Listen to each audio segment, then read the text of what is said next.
Joining me today are Dr. Christina Bretz and Dr. Suzanne Asherson. Dr. Christina Bretz is an occupational therapist from Lexington, Kentucky. She's been with Learning Without Tears for the past 23 years. Currently, Christina serves as the internal learning manager for Learning Without Tears and an adjunct professor at Eastern Kentucky University in Richmond, Kentucky. She's experienced in early childhood education, school-based occupational therapy, home health, and telehealth. Our next guest, Dr. Suzanne Asherson, is a pediatric occupational therapist in Beverly Hills, California. She has many years of experience working in the California public schools and private schools in the Los Angeles area. Since 2007, Suzanne has served as a national presenter and subject matter expert with Learning Without Tears. She has been featured in several national news outlets to speak about cursive and handwriting, including the New York Times, LA Times, and most recently, the Wall Street Journal on the topic of the cursive resurgence in California. Welcome to the show, ladies. Thank you, Cheryl. Happy to be here. Me too. Great to have you guys. So, all of this talk about handwriting. Why is handwriting so important, especially cursive, in today's world of technology?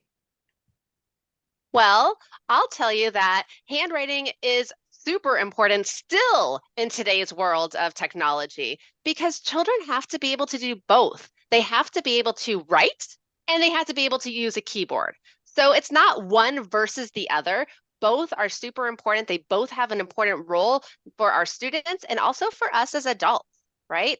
We have to be able to hold a pencil, hold a pen, take our notes as adults and as children. You know, even though they have access to technology all day long, it's not one versus the other. They have to be able to hold a pencil correctly. That's what they're using when they're writing in their notes and taking their tests. And so, yeah, cursive is important, but not only that, so is print. Print is important because children have to be able to form those letters. In writing print, that will help the child to also write in cursive, not to mention when you're keyboarding, you're looking at a keyboard full of letters, and those letters are in print. Another aspect of that, Suzanne, is looking at the school day. And students are writing about 60% of the school day, whether it's in their journals or taking spelling tests or doing math problems, they're using a pencil during that time. So it's important for us to be able to teach them how to write in print and then eventually to transition into writing in cursive, which is really going to promote that speed and fluency of their writing. Wow. Well, so it sounds like you guys are onto something because I just read this morning that there are currently 23 states that require some type of handwriting instruction. In fact, California, your governor, Suzanne, just signed a bill mandating handwriting instruction, including cursive. And, can you tell me why that is? And why do you think the states are actually doing this? I think that the states are figuring out that we want to best help our students to succeed. We want to best help them to do well in their classroom, to do well on their state tests. And in doing so, cursive is actually faster than print.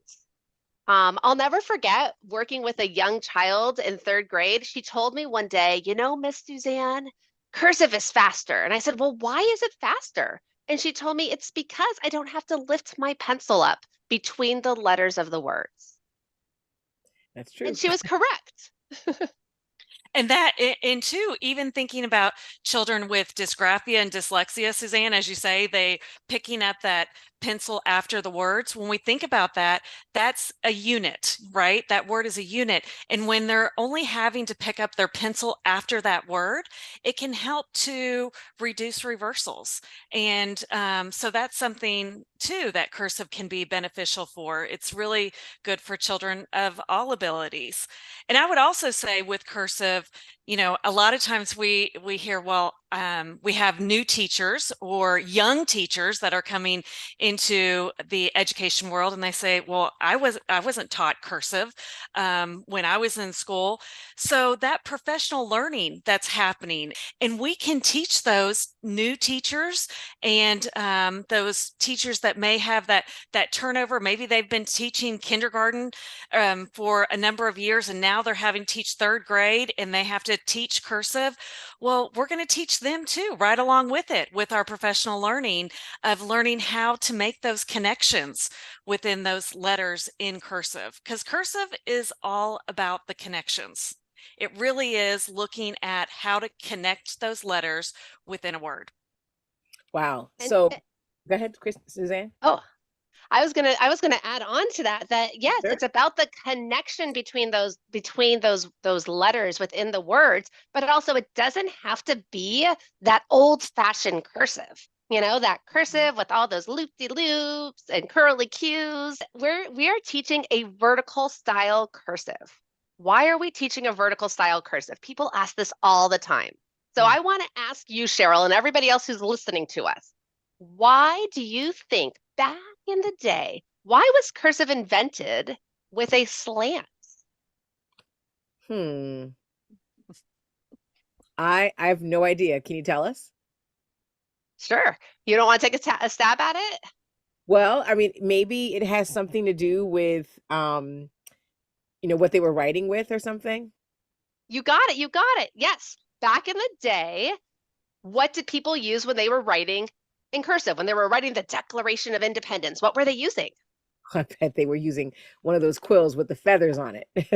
That's absolutely correct. And Cheryl, do our kids use quills during the school day? I hope not. No. And the reason why that cursive had a slant with a quill was because you had to have a slanted cursive. If it was a vertical, that ink was going to spit and splatter. And so it had to be a beautiful slant. But nowadays, we're not using a quill. So why not make it easier for our students and use a vertical style cursive? That's a real paradigm shift there, because a lot of us like our slanted writing, but I think you're right when it comes to being easier that it's vertical. I love that idea. Thank you Well, so much. and Cheryl, when you mentioned about the slanted writing, and we're going to teach it in the easiest way in connecting those letters, but also there's going to be that personalization that children are going to do, just like we do. We probably do not write our name the same way we were taught in third grade, do we? No, I definitely don't. I know I don't either. No. So exactly. So we are going to teach it in an easy way. Children are going to learn it in this easy way, but then they're going to have their own style, and they're going to be able to use maybe as they get older, a mixture of print and cursive.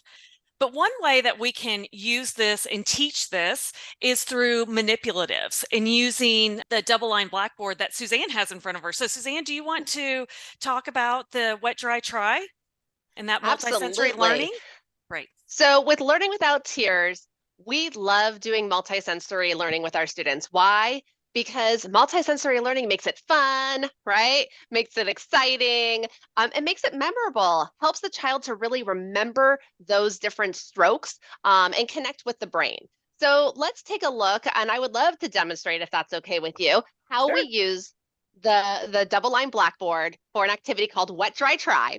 But I got to tell you, I have a little guest that's going to help me. All right. And here comes my guest. Abracadabra, the magic sea bunny. All right. And so why is the magic sea bunny here to help me? Well, the magic sea bunny is here to help me because we're going to take that magic sea and we're going to turn it into a different letter. And this is actually very similar to print, where we take a magic sea. And if I take a magic sea and I fly up like a helicopter, bump, back down, bump, what letter did I just make? A. Ooh, an A. An A. So now I'm going to use that magic C stroke to connect 3 magic C letters, okay? Now the first step is the most important step, and this is the adult. The adult helper is going to write the word or the letters that the child is going to be practicing in chalk. And I'm using a little tiny piece of chalk Why? Not because I'm cheap. I'm using a little chalk because I'm working on the child's grip, right? To hold that chalk the correct way. And so the first letter I'm going to write in the word dog is the letter D. So here we go. Magic C Bunny, what should I do? Should I use a silly voice? Oh, okay. He says, all right, we're going to use a squeaky voice. Do you see how everything I'm doing is fun and engaging? This makes it exciting for the child. So here we go.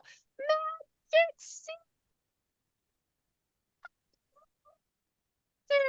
Up higher, back down, bump, and travel away. And then from there, I'm going to turn it into an O. So I'm going to make another magic C. Come back down. And I'm going to turn it to keep on going and stop to turn it into an O and travel. And now here comes one more magic C. Magic C. Up like a helicopter, bump, back down, turn, aim for the corner, and travel away. And so there I have the word dog. So that's the teacher's turn. Now the child, they get to go and take a little tiny sponge and they're going to trace directly on top. And we could say the words together. So let's do it together, everybody. Ready? Actually, that may be hard on Zoom. You guys say it in your head and I'll do it. Magic C. Up like a helicopter, up higher, back down, bump, travel away. Magic C. Keep on going and stop, travel. Magic C. Up like a helicopter, bump, back down, curve, aim for the corner and travel away. So now it's wet, right? Do we stop there? No. What do we have to do? We have to dry it with a little tiny piece of paper towel that I'm going to crumple up, but we're not going to dry it like this. I'm going to dry it through tracing each of those individual strokes, right? So now the final step is the child gets to take their little piece of chalk. And do you see how we could still see the word dog there? We could still see the word dog, so I could go directly on top of it. Magic C. Up like a helicopter, up higher, back down, bump, travel away. Magic C. Keep on going and stop. I'm going to travel to the next letter to make that magic C turns into the letter G. And there you have it. What should I try using the magic C and the magic C bunny? Thank you so much, Suzanne, for sharing that. What's awesome about that is that they wrote it at least 3 times and they were using the teacher model. That's fantastic. But it begs a question, Suzanne and Christina. So that sounds fun. It seems fun. But as I think about my fellow educators who are listening and their plates are full and they're feeling a little stressed and burnt out, how can they add this to their schedule? I mean, again, these states are saying, hey, this is now a mandate, or their districts might be saying this is a mandate. How can they fit this handwriting thing into their already overloaded schedules? I would love to answer that question, Cheryl, because I think that is something that we have to take empathy with, right? Because they are filled every minute of the day. So when we think about this, really, it's something that can be incorporated throughout the day. We can teach handwriting in about 10 minutes a day, but then reinforcing that handwriting within their language arts block, within their science or social studies block as they're writing. And that's really how we can infuse the cursive handwriting throughout the day. I love that. I love that idea. So you're saying it's not one more thing. It's just basically enhancing what they're already doing. Most definitely. That. Awesome. Well, I know something else that's on teachers' mind, and that's the science of reading. And many districts are shifting to the science of reading from balanced literacy, or they're shifting to structured literacy. So how are handwriting and reading connected? Ooh, that's a great question. And that's something that we've been taking a lot of interest in and looking into that. And research shows us that when children are actually forming letters by hand, and while they're learning sounds, that really activates reading circuits in the brain. And that actually helps to promote literacy. So there are research studies that showed actually writing by cursive, whether it was pen or pencil, is helping the brain to learn and remember and recall information better. So it's really activating both hemispheres of the brain, Mm, and that's showing that it's going to help children with literacy and reading acquisition. that's And awesome. not only that, cursive also is going to activate the brain in areas that's important for memory, as well as encoding new information.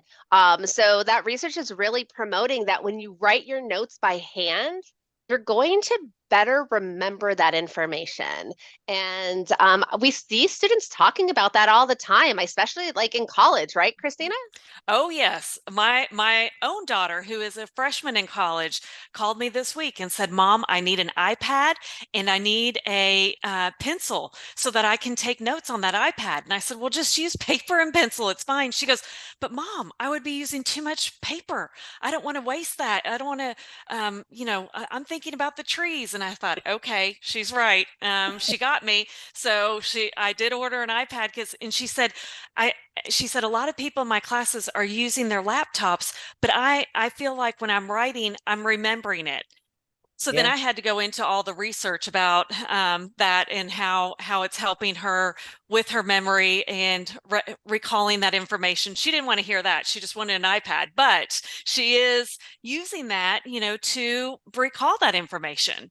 Wow. So a Yes. stylus works similarly. A stylus and Yes. an iPad works just like pen and paper when it comes to memory, remembering what we write. Yes. And research is showing that. That is really, really awesome. Let me tell you, you guys have some really awesome and very cool ideas for our teachers and for our students as well. As we close, if you could just say one thing, just one thing to empower our teachers and school leaders, what would it be? Oh, that is a great question. Um, I think for teachers, your dedication and your commitment to helping children is truly inspiring. And it really takes you as a teacher and as an educator to bring this into the classroom, to bring cursive or bring writing into the classroom and make it fun for the children. And when you make it fun and they're learning at the same time, you are really helping to bring this life skill into their lives. And so cursive is a life skill that they're going to be using for the rest of their lives. They'll make it, their own personal style, but you're really planting those seeds of that life skill into these students' lives. Very nice.